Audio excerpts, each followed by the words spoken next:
Hello everyone, welcome back to another episode of Entertainment with Buford and Francis. Today I'll be cosplaying as Francis from the Fairly Odd Parents. He's going to be telling the story of the Care Bear's journey to Joke-A-Lot. Enjoy the video. The Care Bears live in a cloud-filled land known as Care-A-Lot. One of the bears, Grumpy, is working on a rainbow carousel for the upcoming Care Bear Fair. His fellow Care Bears come by for a look. One of them, Funshine, loves telling jokes and making the other Care Bears laugh. After they reluctantly agree to try the carousel, it goes out of control and sends them into the sky before crashing down. Grumpy feels even worse after Funshine tries to cheer him up with a joke of height restrictions, which the other Care Bears find funny. Grumpy is not amused and even goes so far as to tell Funshine that if he doesn't understand that cheering up isn't making fun of, then maybe Funshine doesn't belong in Care-A-Lot. As a result, the bears forced Grumpy to apologize to the Ursine comedian, reading from a note. Tenderheart Bear realizes that Funshine has felt sorry for Grumpy and has gone in search of a place where his towns can be better appreciated.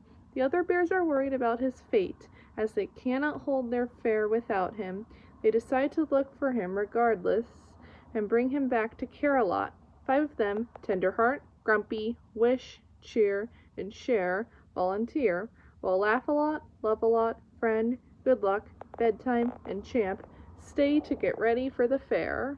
The day after he runs away, Funshine hears circus music in the distance and strays from his camping spot to find out. Taking a seat on a bumper car, he embarks on a long ride which leads him to Joke-A-Lot, a town where humor is dominant. The area's residents are astonished when he lands via parachute upon the town square. A female piglet called Gig tells him where he now is. Then a rat named Sir Funnybone arrives at the scene and dubs Funshine the area's long-lost king, although Funshine insists otherwise. Funnybone actually placed the car within the woods so that he could begin to gain his own power. He tells that to his henchmen, a trio of houseflies named Fido, Cleon, and Bedell.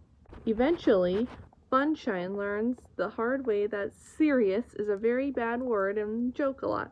The Joke-A-Lot residents celebrate a laugh fest in his honor.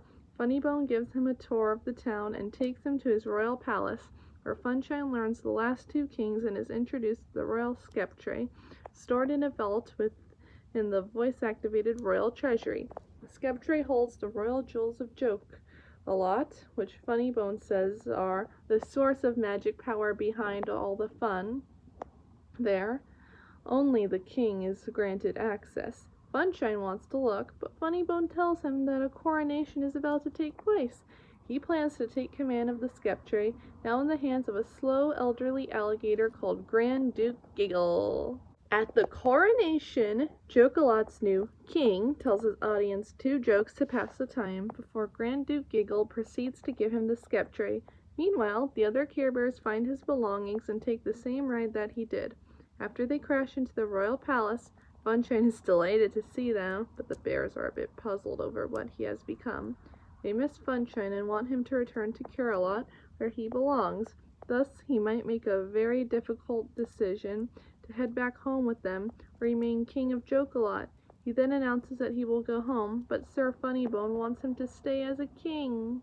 During the Laugh Fest, Giggle gives the sceptre to the new king. Funnybone orders Fido, Cleon, and Bedell to steal it when Funshine is not looking. He gets into the treasury with it, unlocks the royal jewels, and escapes with his loot on a pink dirigible. As Grumpy is fixing his carousel, the other bears must use it to stop Funnybone. The machine spins onto the dirigible, bursting the balloon and sending it aground. When the Care Bears come to the rat, he reveals his real name and homeland, Basil Ratbone, from the No Fun Atoll, whose inhabitants have lived through a serious modus operandi. He wanted the jewels so much too and live in his fellow residents that He planned on stealing them from Jokelot and even pretended that Funshine's tummy symbol was the royal birthmark. Instead, the real one, Smiley Mouth, was at the back of Gig's ears. The other bears opened the chest to find a jack-in-the-box and other toys, which Funshine asserts are the real magic jewels. Funnybone apologizes for his misdeeds, and soon all of Jokelot attends a coronation in which Gig becomes their princess, though she is really more like a queen. The bears promise to return to Jokelot on occasion, ride home on the flying horses from their carousel.